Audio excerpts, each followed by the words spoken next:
Audio Jungle.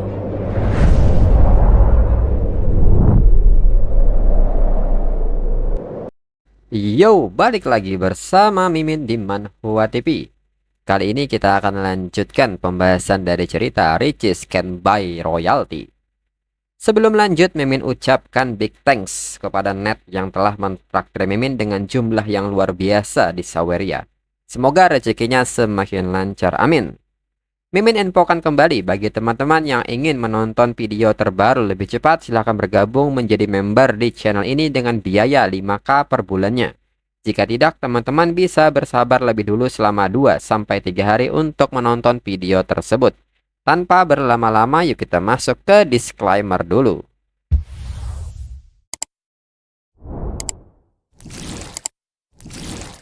Disclaimer, silahkan abaikan hal ini jika kalian sudah mengerti. Ini peringatan mengenai konten di channel ini. Video ini berisi alur cerita komik yang mempermudah bagi teman-teman untuk mengetahui isi ceritanya dan memahami alur ceritanya. Jika ada kesamaan tokoh, tempat, maupun isu yang sedang hangat, itu benar-benar tidak disengaja. Dan peringatan bagi teman-teman untuk tidak mencontoh atau meniru perkataan maupun perbuatan yang tidak baik yang ada di video ini. Karena cerita ini hanyalah fiktif belaka. Jika mengerti, yuk kita masuk ke ceritanya. Kembali, Shen Yuan merangkul Chen Na, dan tangan dewa kini meraih gunung sucinya. Chen Na pun bertanya apakah semalam masih belum cukup. Shen Yuan pun menyebut bahwa Chen Na bisa makan lebih dulu, dirinya nanti saja. Selain itu, jika Chen Na tidak ada aktivitas pagi ini, Shen Yuan pun mengajak Chen Na untuk membeli sebuah apartemen. Chen Na yang mendengar Shen Yuan menawarinya sebuah apartemen berpikir, dirinya sudah menghabiskan 300.000 untuk mendirikan sebuah kafe. Dan sekarang Shen Yuan mau membelikan rumah untuk dirinya. Xingchen memang bukan kota tingkat 1, tapi harga rumah di sana pasti lebih dari 1 juta. Lagi pula sudah tidak ada hal yang bisa dirinya berikan pada Shen Yuan. Chen Na pun bertanya-tanya Shen Yuan mau apa sebenarnya. Chen Na pun menduga apakah jangan-jangan karena dirinya sudah membuatnya bahagia kemarin. Lalu Shen Yuan yang melihat Chen Na melamun bertanya mengapa Chen Na hanya diam. Apakah Chen Na tidak mau? Chen Na pun tidak membenarkan hal itu. Tapi ini terlalu tiba-tiba dan mahal juga. Uang Shen Yuan juga tidak mungkin cuma tumbuh dari pohon. Dalam pikiran Shen Yuan pun sebenarnya membenarkan kata-kata Chen Na. Uang di rekeningnya bisa digunakan untuk membeli rumah lebih dari 3,5 juta. Kalau dirinya menghabiskan semuanya, sistem bonus akan menumpuk sampai 5 kali lipat. Jadi uang dirinya pasti langsung melebihi 17 juta. Shen Yuan pun meminta Chen Na untuk tidak khawatir soal uangnya. Shen Yuan pun bertanya, memangnya ada yang salah kalau dirinya membelikan rumah untuk kekasihnya. Shen Yuan pun meminta Chen Na untuk memilih rumah dengan luas 120 meter persegi. Dirinya ingin memanjakan kekasihnya. Chen Na pun tidak percaya hal ini. Shen Yuan pun menyebut bahwa mereka tadi malam terlalu berisik dan ruangan di sini tidak kedap suara. Tetangga di sebelah pasti mendengar suara mereka. Mereka tidak bisa tinggal di sini. Chen Na pun menyebut bahwa ini semua karena salah Shen Yuan. Shen Yuan pun mengakui itu, dirinya ikut bersalah. Tapi teriakan Chen Na terlalu keras. Chen Na pun seketika malu mendengarnya. Lalu Chen Na pun baru ingat bahwa ada temannya yang mau melihat kafe. Dirinya sudah janji dengan mereka di jam 10.30. Chen Na pun bertanya bagaimana kalau mereka melihat-lihat rumah setelah itu. Shen Yuan pun menyebut bahwa membeli rumah itu tidak seperti membeli bahan makanan. Chen Na harus memilih yang cocok dan mengurus dokumennya. Dan mereka belum tentu bisa menyelesaikan semuanya di siang hari. Mereka harus menyisihkan banyak waktu. Chen Na pun mengerti dan dirinya akan mengabari teman-temannya lebih dulu. Lalu Chen Na pun segera mengirim pesan kepada Qian Qian karena dirinya tidak bisa datang. Ada urusan mendadak dan mengajak Qian Qian untuk ketemu nanti malam saja. Namun Qian Qian pun bertanya ada apa. Dirinya dan Meng Lu sudah hampir sampai. Kemudian Qian Qian pun memberitahu Meng Lu bahwa Chen Na tidak bisa datang karena ada urusan mendadak. Meng Lu pun seketika bertanya ada apakah. Dan diketahui bahwa wanita ini adalah teman Chenna yang merupakan pelatih kebugaran, yaitu Liu Menglu. Kian pun mengatakan bahwa mungkin dana untuk kafenya tidak jadi, atau Chenna mungkin cuma menggertak. Tidak ada pria yang sebodoh itu. Mana mungkin pria itu mau menghabiskan 300.000 untuk Chenna. Menglu pun menyebut bahwa Chenna bukan orang yang suka pamer. Menglu pun meminta Kian untuk menanyakan alasannya lebih dulu. Dalam pikiran Menglu, dirinya sudah lama tidak bertemu dengan pria muda, tampan dan kaya. Tidak bisa dirinya percaya kalau Chenna bisa tidur dengan pria semacam itu. Dirinya harus menemui pria itu. Lalu di saat itu Kian pun kaget bahwa Chenna menyebut bahwa pria itu mau membelikannya sebuah rumah. Menglu pun seketika kaget mendengarnya. Menurut Menglu dalam pikirannya, ini bukan tas atau kosmetik tapi sebuah rumah. Harga rumah dengan luas 60 meter persegi sudah 500.000 sampai 600.000. Ditambah dengan ongkos KP, berarti pria yang belum Chenna kenal selama 1 bulan itu sudah setidaknya menghabiskan 800 sampai 900.000. Menglu pun merasa bahwa dirinya harus menemui pria itu. Meskipun dia kekasih Chenna, pria itu pasti punya banyak wanita simpanan lainnya. Kalau soal menggoda pria, dirinya lebih jago daripada Chenna. Lalu Menglu pun meminta Kian untuk bertanya kepada Chenna, mau pergi ke perumahan mana? Katakan padanya kalau mereka akan ikut dan membantu. Lagi pula mereka tidak punya urusan lain hari ini. Semakin banyak yang membantunya semakin baik. Dalam pikiran Menglu pun meminta maaf, tapi mendapatkan diskon dari rubah betina itu tidak lebih daripada menghemat uang bersama saudari Chenna sendiri. Kian pun mengerti dan segera menanyakannya. Lalu 40 menit kemudian di Songhu Real Estate, Menglu pun menilai bahwa ini gila. Rumah paling kecil di sini saja harganya sudah sampai 1 juta. Rumah ini biasa dibeli untuk wanita simpanan. Menglu pun bertanya-tanya kapan uang sebanyak ini akan jatuh di pangkuannya. Lalu Kian pun seketika menegur Chenna karena sudah lama tidak bertemu. Chenna pun juga menyebut bahwa dirinya rindu mereka. Kian pun bertanya siapa pria tampan itu dan meminta Chenna untuk mengenalkan kepada mereka. Chenna pun segera mengenalkan Shen Yuan kepada mereka.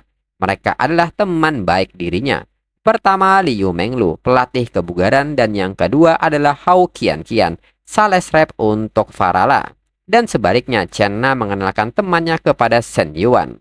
Lalu di saat itu Menglu pun menyapa Shen Yuan dan menyebut bahwa badan Shen Yuan agak kurus. Bagaimana kalau Shen Yuan ikut latihan di gym mereka untuk membentuk otot? Dalam pikiran Menglu, dirinya tidak habis pikir. Ternyata sugar daddy-nya Chenna masih 25 tahun. Kaya, muda, dan tampan. Dirinya jadi kesal. Shen Yuan pun menyebut bahwa itu tidak perlu. Dirinya kayaknya tidak bisa fokus kalau datang ke gym Menglu. Di saat itu Menglu pun menilai karena Chenna tidak marah saat dirinya menggoda Shen Yuan. Berarti mereka tidak pacaran. Lalu saat Menglu memperhatikan lutut Chenna, Menglu yakin bahwa itu bukti kalau mereka habis main tadi malam. Kayaknya Shen Yuan puas. Makanya Chenna bakal dibelikan sebuah rumah.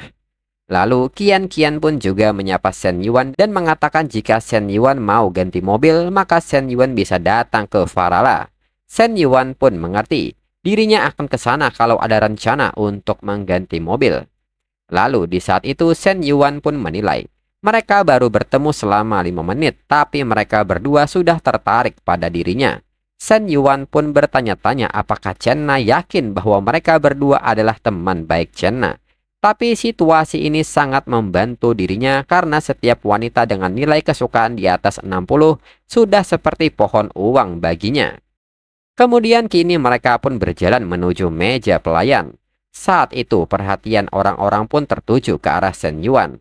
Mereka pun menilai membeli rumah sambil didampingi 3 wanita cantik, apakah pemuda ini mau pamer.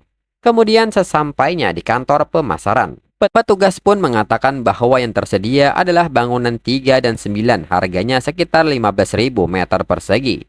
Petugas pun bertanya bagaimana kalau mereka melihat model tata ruangnya lebih dulu. Namun Shen Yuan merasa itu tidak perlu. Dirinya punya budget sekitar 3 juta dan meminta petugas untuk merekomendasikan unit yang sesuai dengan budgetnya. Petugas pun mengerti dan mempersilahkan mereka untuk masuk ke ruang konsultasi. Meng Lu yang mendengar hal ini kaget dan bertanya-tanya Shen Yuan sekaya apa. Dia dengan santainya menghabiskan uang 3 juta seperti itu. Dengan ini, dirinya harus mendapatkan pria yang rela menghabiskan uang sebanyak ini. Lalu saat di ruang konsultasi, petugas pun menyebut bahwa berdasarkan budgetnya, dirinya merekomendasikan unit seluas 165 meter persegi yang menghadap ke utara dan selatan. Harga setelah diskon adalah 2,9 juta. Di saat itu Chen Na pun berbisik bahwa itu terlalu mahal. Namun Shen Yuan menyebut bahwa itu tidak apa-apa dan meminta Chen Na untuk tidak khawatir soal uang. Rumah besar itu lebih nyaman untuk ditinggali. Dalam pikiran Meng Lu dan Qian Qian. Padahal Chen Na sudah menyuruhnya untuk menghemat uang, tapi Shen Yuan bersikeras untuk memberikan rumah terbaik. Pria semacam ini mustahil untuk bisa ditemukan. Sedangkan Shen Yuan sendiri merasa bahwa dirinya harus menawar. Kalau tidak, orang-orang bakalan menganggap kalau dirinya ini bodoh. Itu bisa jadi masalah besar. Lalu Shen Yuan pun bertanya apakah dirinya mendapatkan bonus dari hal ini. Petugas pun menyebut kalau Shen Yuan mau membeli unitnya hari ini, dirinya bisa memberikan diskon lebih besar. Shen Yuan pun menyebut bahwa dirinya tidak butuh diskon yang lebih besar. Namun tambahkan saja 2 tempat parkir. Diskonnya tidak perlu ditambah. Lalu di saat itu Meng Lu pun mulai menatap Shen Yuan dengan nakal dan memainkan rambutnya. Meng Lu sendiri merasa bahwa dirinya harus mendapatkan Shen Yuan. Di saat itu Shen Yuan pun melirik ke arah Meng Lu dan bertanya-tanya apa yang Meng Lu rencanakan. Dan nyatanya Meng Lu memamerkan gunung sucinya kepada Shen Yuan. Shen Yuan menilai bahwa Meng Lu ini benar-benar luar biasa. Jika dirinya bisa bersamanya, keseruannya pasti tidak main-main.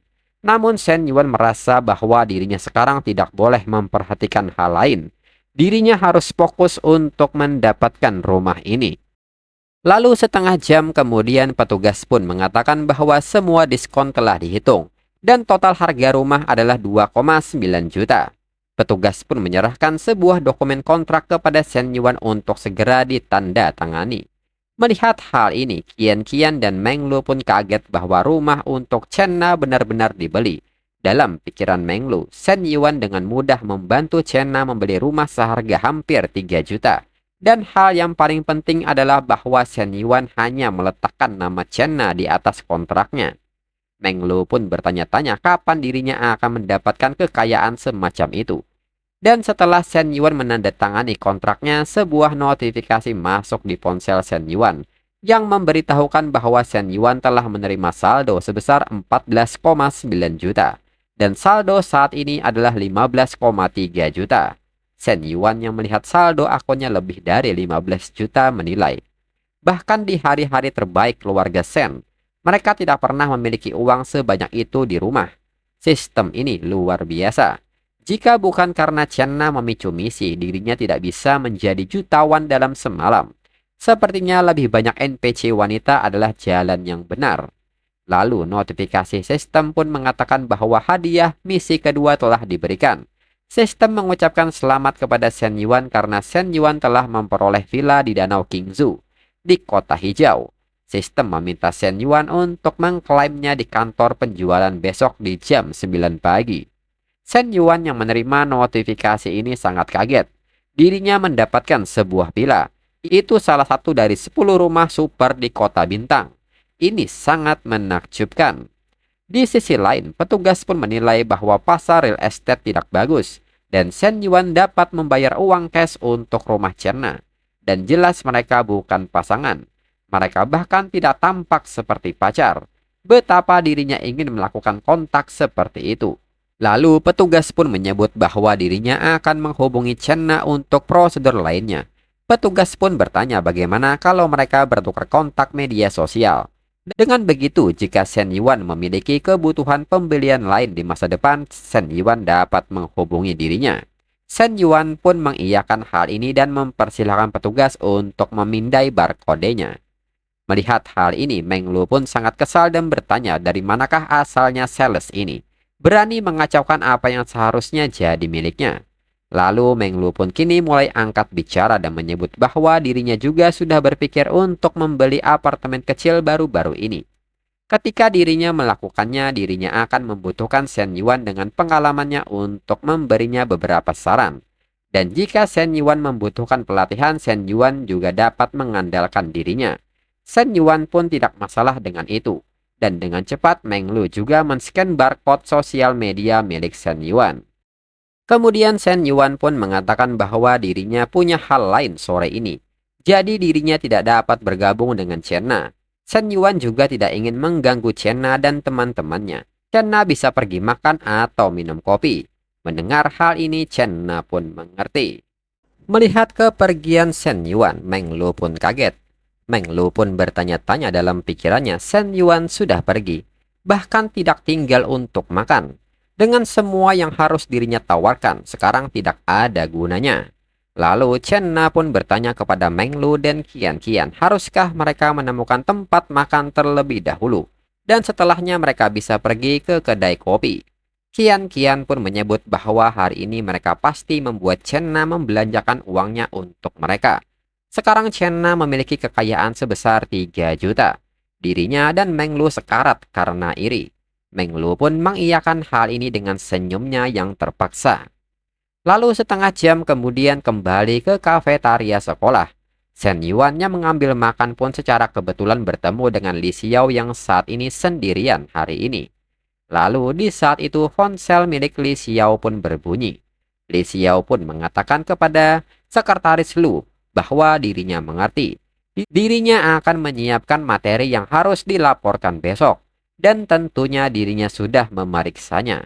Saat ini Universitas Sains dan Teknologi, Universitas Pertanian dan bahkan sekolah bisnis memiliki basis semacam ini. Lalu sekretaris Lu mengatakan bahwa seseorang mengajak Li Xiao untuk bertemu malam besok. Namun Li Xiao menyebut bahwa dirinya tidak bisa besok malam. Li Xiao pun mengatakan kepada sekretaris Lu, dirinya benar-benar meminta maaf. Kali ini dirinya benar-benar merencanakan sesuatu yang lain. Dan sekretaris Lu pun mengerti. Setelahnya telepon pun ditutup. Lalu di saat itu Shen Yuan mendekat dan duduk di dekat Li Xiao dan bertanya apakah ada masalah. Li Xiao pun mengatakan bahwa sekolah mereka berencana untuk mendirikan basis startup untuk mahasiswa. Dirinya bagian dari grup yang bekerja dan dirinya hanya membicarakan soal itu. Shen Yuan pun nampak bingung dengan basis startup ini. Li Xiao menjelaskan bahwa sekolah berencana untuk menangani siswa dengan ide-ide wirausaha, menawarkan dana, ruang, dan bimbingan. Tapi saat ini mereka menghadapi beberapa masalah karena mereka tidak memiliki cukup dana dan membutuhkan kemitraan dengan perusahaan luar. Shen Yuan pun bertanya kondisi apa yang dapat ditawarkan sekolah mereka kepada perusahaan-perusahaan ini. Li Xiao menyebut bahwa semua yang benar-benar dapat ditawarkan sekolah adalah bakat, menandatangani kontrak dengan perusahaan untuk mengirimi mereka lulusan berkualitas tinggi setiap tahun. Namun Shen Yuan menyebut bahwa sekolah mereka tidak memiliki banyak keuntungan di sana. Kualitas lulusan mereka tidak sebanding dengan universitas elit. Li Xiao pun membenarkan hal itu. Jika perusahaan tidak mendapatkan apa yang mereka inginkan, tentu saja mereka tidak akan berinvestasi. Dan dalam pikiran Li Xiao sendiri, dirinya sangat frustasi. Dirinya seorang dosen universitas dan sekretaris Lu meminta dirinya untuk pergi minum dengan direktur perusahaan. Memikirkan hal ini saja sudah membuatnya stres. Sedangkan Shen Yuan menilai, melihat Li Xiao begitu khawatir, meskipun dirinya memiliki 10 juta dana investasi eksklusif, dirinya juga perlu mempertimbangkan profitabilitasnya agar proyek ini menguntungkan. Tingkat keberhasilan siswa harus mencapai 33%. Di sekolah mereka bahkan tidak mencapai 20%. Lalu di saat Shen Yuan ingin menyampaikan sesuatu, Li Xiao menyelanya dan bertanya apakah Shen Yuan tertarik. Li Xiao berpikir bahwa Shen Yuan nampaknya ingin memulai sebuah bisnis. Shen Yuan mengiyakan hal itu namun hanya sedikit tertarik. Li Xiao pun menyambut baik ketertarikan Shen Yuan meski sedikit. Tetapi karena proyek belum diluncurkan, itu mungkin akan sulit. Namun di saat itu kembali hal ini memicu sebuah misi di sistem. Sistem mengatakan bahwa kehidupan yang sempurna tidak hanya perlu mengumpulkan kekayaan. Itu juga membutuhkan prestasi yang cukup untuk mempengaruhi semua bagian masyarakat. Karena Shen Yuan saat ini seorang mahasiswa, pengaruh Shen Yuan harus mulai berkembang dari universitas. Misi kali ini adalah dapatkan poin prestasi dengan berinvestasi dalam proyek universitas. Untuk setiap 500 poin prestasi yang terakumulasi, Shen Yuan dapat kesempatan untuk melakukan peruntungan. Mungkin mendapatkan poin atribut dan skill khusus. Catatan, poin prestasi merujuk pada reputasi yang menginspirasi kekaguman pada orang lain, mewakili pengakuan dan penghormatan yang dimiliki orang sebagai tuan rumah. Poin-poin ini hanya bisa diperhitungkan di antara para guru dan mahasiswa universitas. Melihat hal ini, Shen Yuan agak kaget bahwa ini juga memicu sebuah misi. Lagi pula, dana investasi eksklusif yang diberikan oleh sistem masih ada. Jadi dirinya tidak perlu khawatir tentang keuntungan untuk mendapatkan poin prestasi. Maka basis startup ini sempurna. Dan itu juga akan membantu Li Xiao menyelesaikan masalahnya. Dan ini mewujudkan peluang sebuah bus besar. Dengan ini dirinya akan bertindak sebagai investor. Jadi dirinya memutuskan siapa yang harus dirinya investasi dan berapa banyak. Bukankah luar biasa untuk berinvestasi di toko-toko teman sekelas wanita yang lebih tua dan lebih muda? Memeras poin prestasi dan pada saat yang sama meningkatkan ketertarikan mereka. Dirinya bisa menghasilkan begitu banyak uang. Tangannya pun bisa sakit sekarang karena menghitungnya. Lalu Shen Yuan pun bertanya kepada Li Xiao, jika seseorang atau perusahaan bersedia berinvestasi, siapa yang mengevaluasi siswa yang mendapatkan informasi, investor atau sekolah? Dalam pikiran Shen Yuan merasa bahwa ini lebih baik diperjelas lebih dahulu. Jadi dirinya tidak akan menginvestasikan uangnya sendiri hanya untuk sekolah dan menyebabkan masalah. Li Xiao menjelaskan bahwa secara teori sekolah harus mengevaluasi siswa. Tetapi karena saat ini tidak dapat menemukan investor, banyak ruang untuk dinilai. Li Xiao pun bertanya mengapa Shen Yuan tiba-tiba bertanya tentang hal itu. Shen Yuan pun menyebut bahwa dirinya ingin berinvestasi, tapi dirinya punya satu syarat. Dirinya harus menjadi orang yang mengevaluasi siswa yang menerima dana darinya. Li Xiao pun seketika meminta Shen Yuan untuk tidak bercanda. Bukankah keluarga Shen Yuan telah bangkrut? Shen Yuan bahkan melamar beasiswa bantuan keuangan. Lalu Shen Yuan pun menunjukkan rekening banknya dan berapa banyak nol yang ada di sana. Dalam pikiran Shen Yuan, sekarang dirinya tidak perlu bijaksana. Pada saat ini dirinya harus pamer lebih banyak untuk mendapatkan lebih banyak poin ketertarikan. Li Xiao yang mulai menghitung nol yang ada di dalam rekening Shen Yuan pun kaget karena saldo Shen Yuan lebih dari 15 juta. Li Xiao pun seketika bertanya bagaimana Shen Yuan punya begitu banyak uang. Shen Yuan pun menyebut ketika bisnis keluarga mereka baik-baik saja. Dirinya juga berinvestasi dalam pertukaran mata uang kripto dan pertukaran mata uang, hingga dirinya mendapatkan uang ini sendiri. Dalam pikiran Li Xiao, ini terlalu nyata baginya. Salah satu muridnya adalah seorang jutawan. Kemudian Shen Yuan pun bertanya bagaimana Li Xiao untuk ikut dengannya. Di masa depan mereka akan berkeliling dunia dan dirinya akan memastikan Li Xiao hidup dalam kemewahan. Li Xiao dengan muka malunya meminta Shen Yuan untuk tidak mengatakan hal konyol. Kembali Li Xiao bertanya apakah Shen Yuan yakin ingin berinvestasi dalam proyek ini. Sejauh yang dirinya tahu, basis startup perguruan tinggi jarang menghasilkan uang. Dirinya sarankan kepada Shen Yuan untuk memikirkannya dengan cermat, karena ini bukan uang yang sedikit. Namun Shen Yuan kembali mengatakan bahwa dirinya sadar akan hal itu, tapi itu tidak masalah. Terutama dirinya ingin berkontribusi pada perkembangan alma maternya. Li Xiao pun menilai bahwa Shen Yuan benar-benar serius kali ini. Ketika dia bilang dirinya harus pergi bersamanya, apakah dia juga serius tentang hal itu? Namun Li Xiao merasa bahwa Shen Yuan adalah siswanya, apa yang telah dirinya pikirkan. Segera Li Xiao pergi dan mengatakan bahwa dirinya akan berbicara dengan sekretaris Lu nanti tentang hal itu. Sekarang dirinya akan meluangkan waktu makan dan mereka akan mengobrol nanti. Shen Yuan meminta Li Xiao untuk memikirkan tentang makan dan minum dengan baik. Shen Yuan pun meminta Li Xiao untuk memikirkan tentang makan dan minum dengan baik. Lalu di jam 4 sore, Chen Na mengirim pesan kepada Shen Yuan bahwa dirinya membuat kopi ini sendiri dan meminta Shen Yuan untuk mencobanya jika ada waktu. Shen Yuan pun menyebut bahwa itu terlihat secara sekilas bahwa itu dilakukan tidak cukup baik. Dirinya akan melatih Chen Na lagi. Menurut Shen Yuan, kopi tidak terlalu enak tapi pakaian yang Chen Na kenakan cukup menggoda. Lalu di sisi lain, seorang wanita yang merupakan teman sekelas Shen Yuan dari grup 2 perdagangan internasional yaitu Chong Xiaoyi. Seorang teman memberitahu Xiaoyi bahwa Shen Yuan bukan lagi anak-anak yang kaya. Dia telah bangkrut sekarang. Mengapa Xiaoyi masih memikirkannya setiap hari? Shen Yuan mungkin harus melakukan pekerjaan paruh waktu untuk membayar uang sekolah. Lalu seorang teman memanggil temannya yang bernama Yu Fing dan menuduhnya bahwa Yu Fing yang berbicara. Temannya pun bertanya mengapa Yu Fing pergi keluar dengan Huang Haibao yang merupakan teman sekamar Shen Yuan. Yu Fing pun menyebut bahwa hal itu jangan dibawa-bawa. Dirinya menolak Huang Haibao beberapa kali, tapi dia terus bertahan. Ketika Huang Haibao mentraktir dirinya makan, mereka harus ikut dengannya.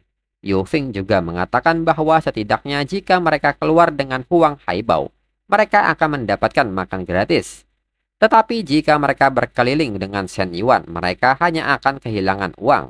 Yu Fing pun meminta Xiaoyi untuk benar-benar memikirkan hal ini. Lalu temannya pun meminta Yu Fing untuk memelankan suaranya. Shen Yuan sedang berjalan kemari. Yu Fing pun mengatakan bahwa apa yang dirinya katakan adalah benar. Bukankah Shen Yuan menuju ke pekerjaan paruh waktunya? Ini di mana waktu menunjukkan bahwa restoran sedang bersiap-siap buka. Temannya pun tertawa kecil dan bertanya bagaimana jika mereka melihat tempat dia bekerja.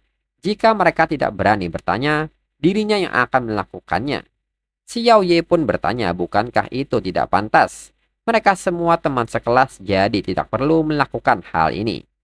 Lalu Yu Fing pun menatap Shen Yuan dengan tatapan yang merendahkan, serta menyapa Shen Yuan dan bertanya mengapa mereka belum melihat Shen Yuan akhir-akhir ini. Apakah Shen Yuan sibuk dengan pekerjaan paruh waktunya? Yu Fing pun bertanya di manakah itu. Mereka bisa mendukung Shen Yuan. Mendengar hal ini, Shen Yuan pun bertanya-tanya pertanyaan macam apa ini? Pekerjaan paruh waktu apa yang dia maksud? Apakah mereka pikir dirinya membutuhkan itu? Namun karena Huang Haibao sedang mengejar Yu Fing, dirinya akan membiarkannya. Shen Yuan pun segera merespon pertanyaan Yu Fing dan menyebut bahwa dirinya bekerja di kedai kopi. Shen Yuan pun bertanya apakah mereka ingin mencobanya dan mengajak mereka untuk pergi bersama. Dirinya akan membuatkan mereka sebuah kopi. Lalu saat mereka sampai di kedai kopi, Yu Fing dan yang lainnya bertanya mengenai wanita berambut pirang, keabu-abuan dan berrok pendek, berkaki panjang itu. Apakah itu benar-benar wanita di sini? Dia kelihatan kayak wanita yang ada di manga. Sangat cantik. Dan keduanya nampak stylish. Lalu satunya lagi bentuk tubuhnya itu tidak nyata. Apakah mereka benar-benar melihat kombinasi dada besar, pinggang ramping, dan bokong kecang itu dalam kehidupan nyata? Kemudian Chen Na pun menyambut Shen Yuan yang telah datang ke sini. Meng Lu pun bertanya, bukankah Shen Yuan bilang ada yang harus Shen Yuan lakukan sore ini? Jadi, pergi keluar dengan 3 teman sekelas adalah pilihan Shen Yuan. Dan untuk episode selanjutnya, Mimin belum tahu apakah akan bawain 1 chapter atau 2 chapter berikutnya. Kita tunggu komiknya update lebih dulu. Sekian dan terima kasih.